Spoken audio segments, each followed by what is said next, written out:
At Bethany, we are just like everyone else. We are sinners who have been forgiven. God loves us. I'm living proof of this. I wasn't looking for him, and he came looking for me, while I was putting on my makeup. That's when we came face to face. I heard a voice inside me saying, "Come, love elsewhere." It wasn't a vision. I felt that God was a God of love, and that with him I could experience the unconditional love that I was seeking everywhere other than where it really was. The following day, I gave all my belongings away, and I came here.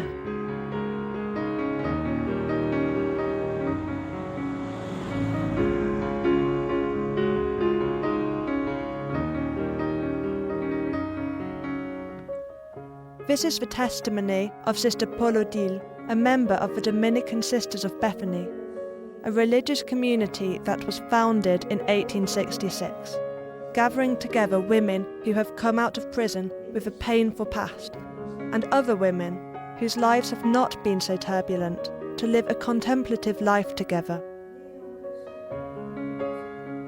All these religious consecrate their lives to God to form a community of sisters that has discretion as its basis.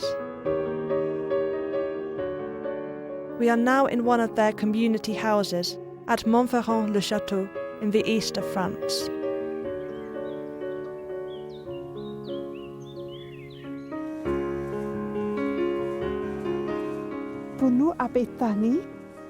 For us at Bethany, it is really the message of mercy and hope that lies deep in our hearts.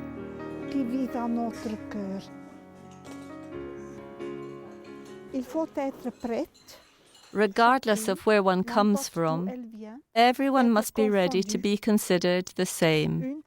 At Bethany, a sister who has never been to prison may be mistaken for someone who has been to prison.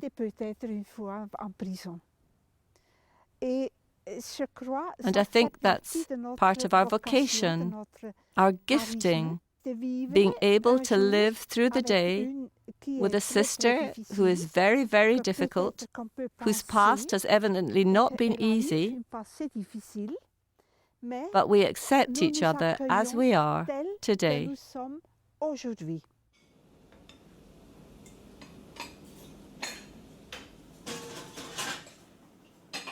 We do not discuss the moral aspects of our past in the community.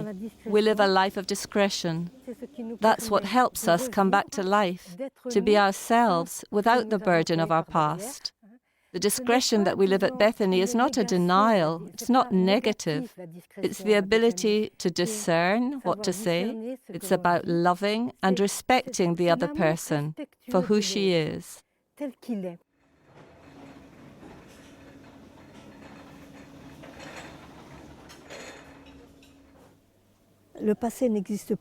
The past no longer exists. It's there to be rebuilt. Everyone has their own personal work to do, and they get help with this.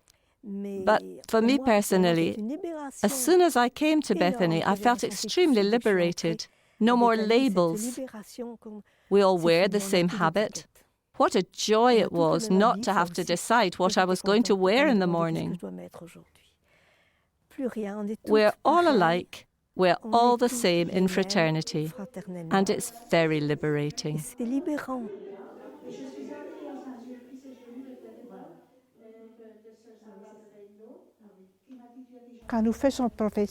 When we make our profession, we say that we pledge ourselves to a fraternal communion of mercy.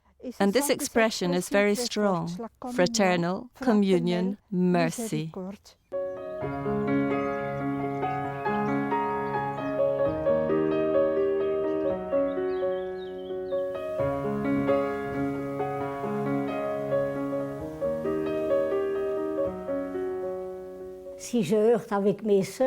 If I fall out with my sisters, the way back is to make up. Of course, everything leads to God if one is open, but sometimes it doesn't work. Yet we see wonderful things happen at the moment of reconciliation, because every evening before Vespers, We have a meeting where, if we have offended someone, we ask openly for forgiveness in front of everyone. And these are wonderful moments because afterwards, everything is wiped away. You know you have been forgiven.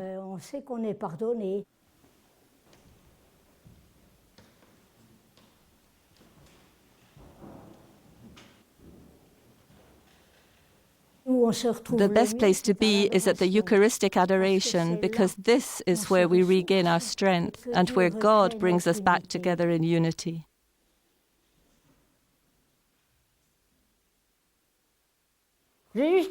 Jesus is a friend you can count on, who will never betray you, who never gets things wrong, and who you can trust totally.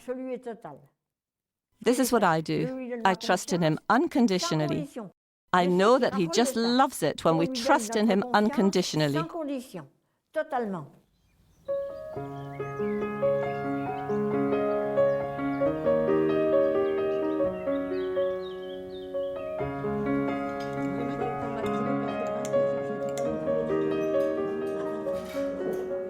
But where does the miracle of the Dominican Sisters of Bethany ultimately come from?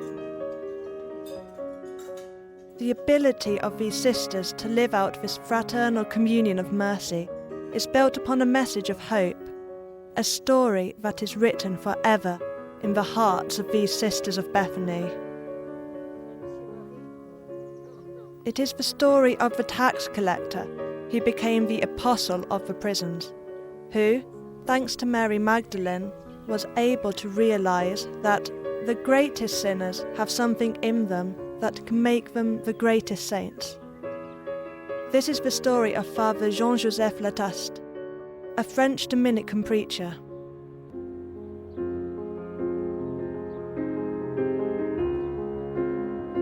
It all began on the 15th of September 1864, when, at the age of 32, he was sent by his superiors to preach a 4-day retreat to 400 women held at the prison of Cadillac, formerly a castle in the Gironde region of France.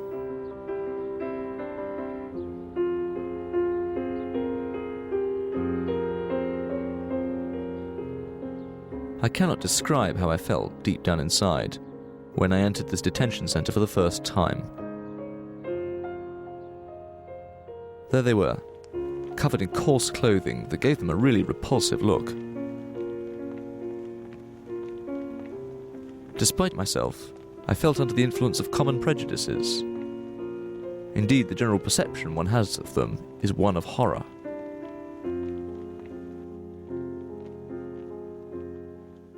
Father Lataste grew up in Cadillac and was therefore brought up beside the walls of this prison, hearing all the things that the people of the town said about these women. And as late as the 1950s in Cadillac, these women were known as the lost women.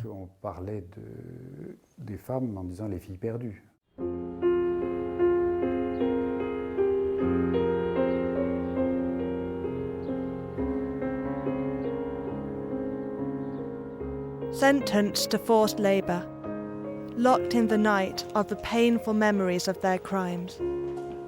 These women would be made to work 12 to 13 hours a day in compulsory silence.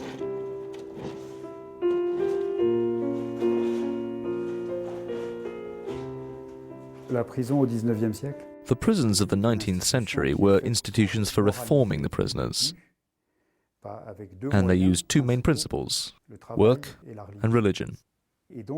And so religious exercises were undertaken to reform the prisoners. It was an intolerable institutionalization of religious practice, of faith. It was really a completely warped system.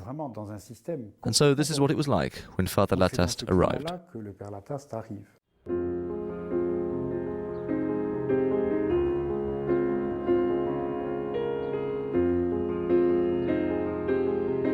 In order to avoid disturbing the forced labour that they were required to do, it was at 4:30 in the morning in the prison chapel that Father Lataste dared to represent the voice of this God who comes down as a brother, becoming a friend to all these women who have been demeaned and ostracised by society.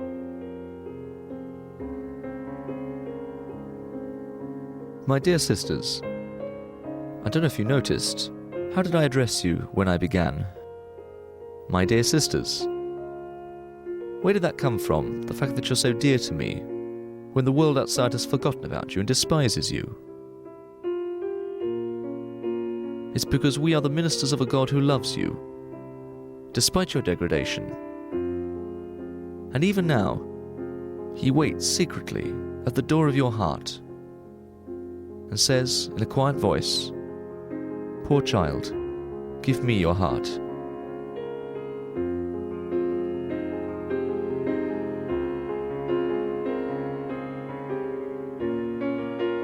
And he carries on explaining to all these women, 3/4 of whom are criminals, that all these deprivations that they are forced to endure can be transformed into a path that leads to friendship with God. Il les compare à des moniales. He compared them to nuns, so he invited them to a contemplative life. He said to them, "Today, you can't get out of here. You are trapped in these 4 walls. In silence you work, you pray." In convents, it's exactly the same thing, except that in convents, the nuns are there by choice. You, however, were brought here by force. But you can freely choose to give meaning to your life. And it was absolutely astonishing to see that for these women, who were in a sort of concentration camp, it was a truly horrible place, the prison in Cadillac. At the time when Father Lataste was preaching, there was a 15% mortality rate each year. And it was in this concentration camp-like system that Father Lataste told them, "You still have free minds. You can choose the direction you take. Are you only here to suffer? Or will you in fact choose to live this awful life for God, in God?"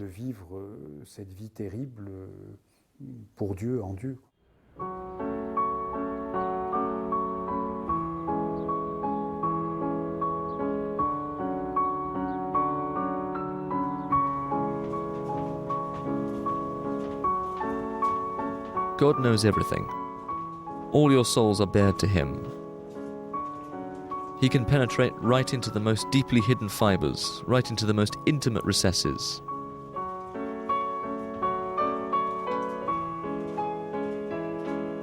So what were the causes of your downfall? I can reduce it to 3 main causes: pride or love of independence, love of pleasure, and love of money.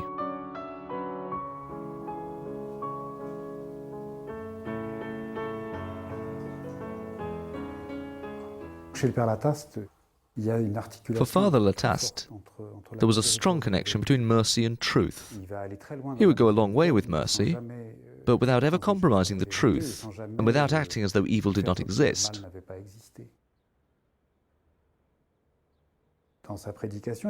During his preaching, he never identified crime with sin. It's easy, of course, to say, "Your main sin is your crime." Well, no, not necessarily.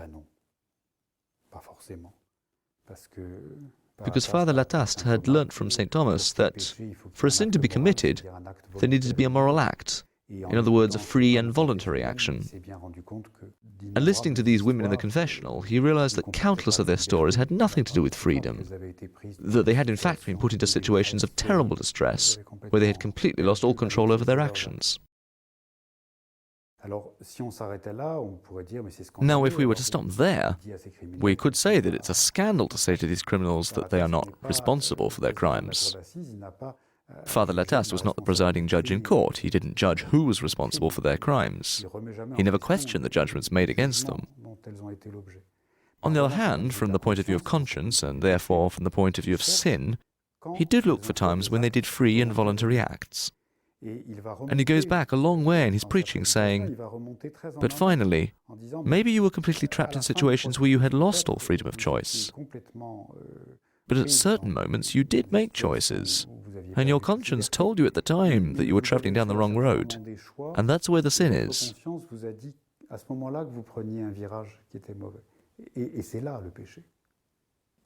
For every human being, whatever the situation, there is always a place of freedom. And this is where sin lies. Do we choose good when we're free to choose it, or do we refuse it?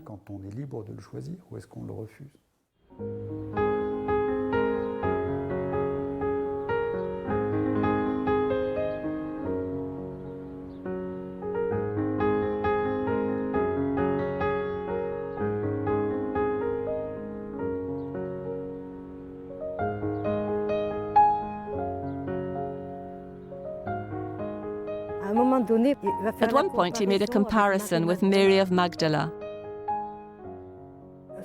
What she had given to sin, she then put to the service of the Lord.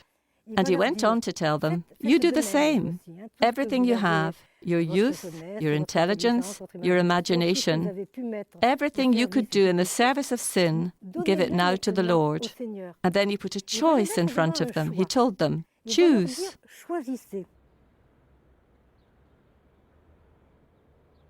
And what would happen if you did the same? You, whom men scorn and despise, you would be God's beloved ones, souls cherished by our Saviour. What God loves above everything else is to be loved.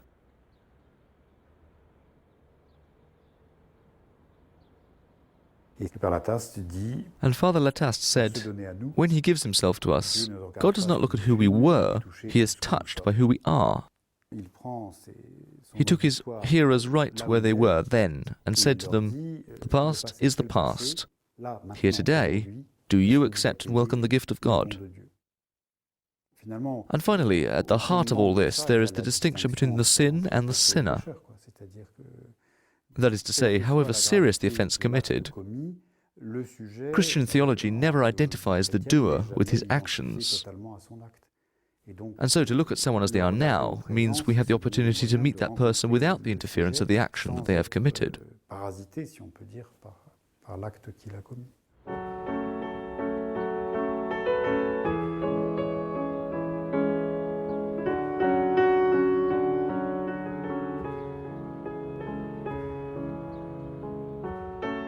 And as the days went by, through listening tirelessly to each of them, Father Lataste contemplated the liberating work of God's forgiveness in the hearts of these women, most of whom had been badly deceived, betrayed, and given up to the justice of men.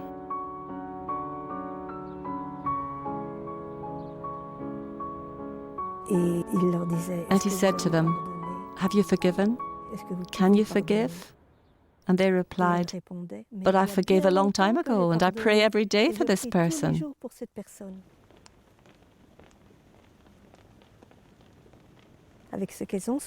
With everything they had gone through, they had been able to forgive. So there was nothing left of the past in them, nothing that was spoilt. It really was a new creation that Father Lataste saw there, and he said, but they're sometimes closer to God than some of the contemplatives that I've met when I've preached retreats. This is what shocked him.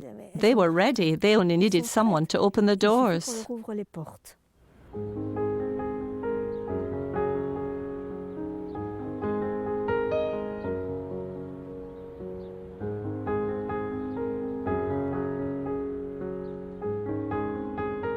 And so it was one evening, while he was praying among them like a brother, before this tangible presence that is pure mercy, that he suddenly received the intuition of a completely new project. Let those prisoners who have the desire and the vocation for it enter into the contemplative religious life of the Dominicans. At the end of the retreat, in front of all the prisoners and the prison wardens, he said, we think they are guilty. They are not. They were, it is true, but for a long time now they have ceased to be so. They have returned to a second innocence in tears and in the love of God.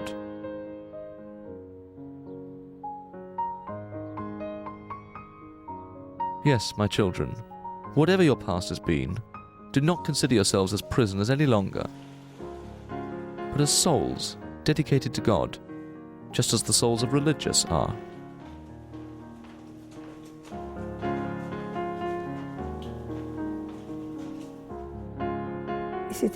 This was very revolutionary in the 19th century. It was unthinkable. Already from a social standpoint, no one could receive a person who had come out of prison into their home, even as a mere servant. And no one with a disgraced past could enter a convent. It was impossible. All doors were closed. As for the contemplative life, that really was the pinnacle, the highest degree. The contemplative life was really the aristocracy of the church. And now Father Lataste was making contemplatives out of prisoners? It was amazing, amazing. Obviously had a lot of difficulties getting all this accepted. But it was done. This was the miracle of Bethany. God acted.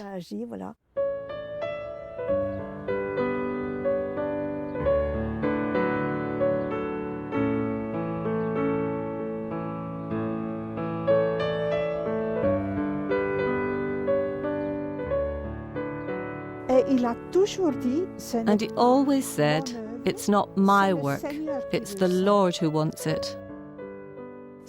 This is his great humility. He never said, "I want to found." No, it was the work of God.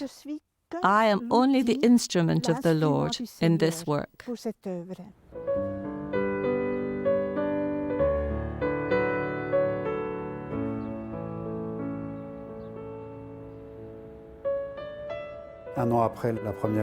One year after he had first preached in Cadillac, Father Lataste was invited, at the request of the prisoners, to preach a second time. And he discovered that, whatever he had proposed to them, they had done. That's to say, they had lived the year almost in a monastic way, in the prison. And many of the prisoners showed him their desire to give themselves to God when they were released from prison. This confirmed his plans perfectly. And from that moment on, he was even more strongly committed to making the project work.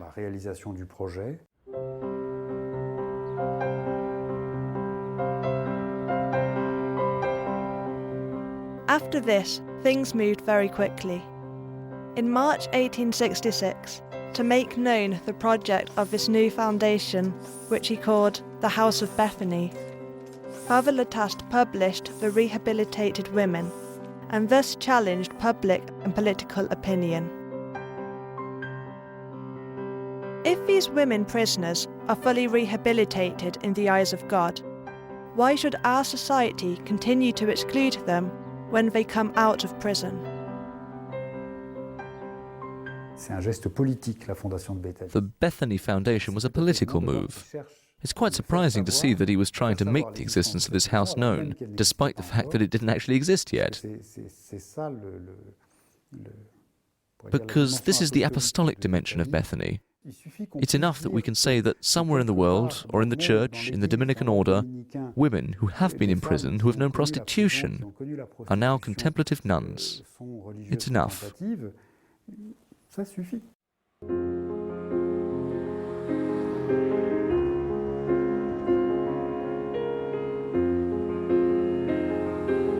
In May 1866, despite many difficulties, the foundation was strengthened by the providential arrival of Mother Henri Dominique, a sister from the Présentation de Tours, who became the first superior of Bethany.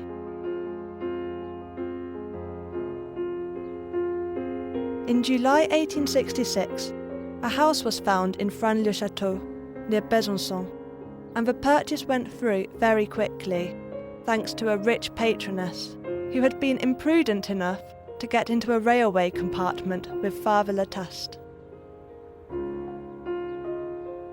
In this way, Bethany House was founded on the 14th of August 1866.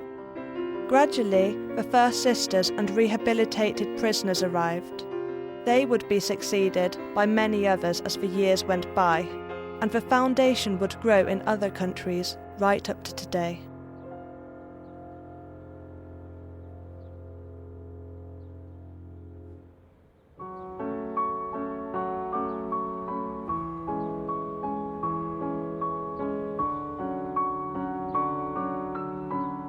This story of Father Lataste has led to male prisoners today in Norfolk, USA, following Christ.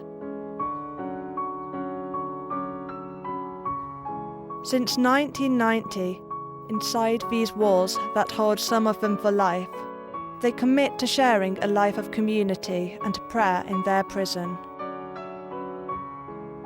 From this, they have founded a lay Dominican fraternity called Our Lady of Mercy.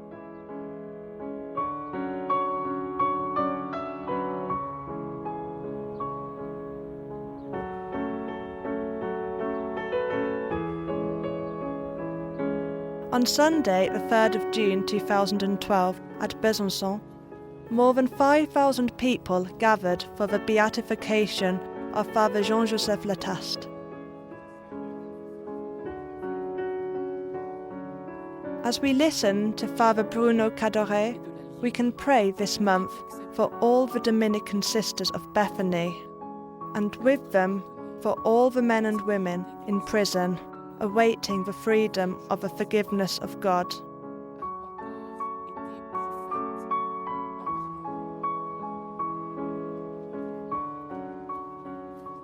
À Cadillac, dans cette prison, In Cadillac, in this prison, the words of the young preacher addressing the prisoners speak for God himself addressing his people in order to draw them away from alienation and to give them freedom. Dear sisters, dear brothers, this freedom that comes from forgiveness is for us today. We are all called to lift up our heads, to live as children of God.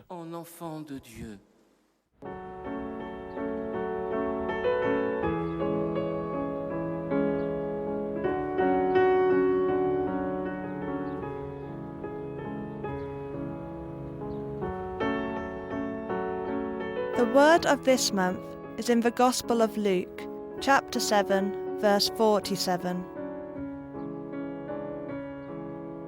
Speaking to the woman who was a sinner, who had just covered his feet with kisses and anointed them with the ointment, Jesus says,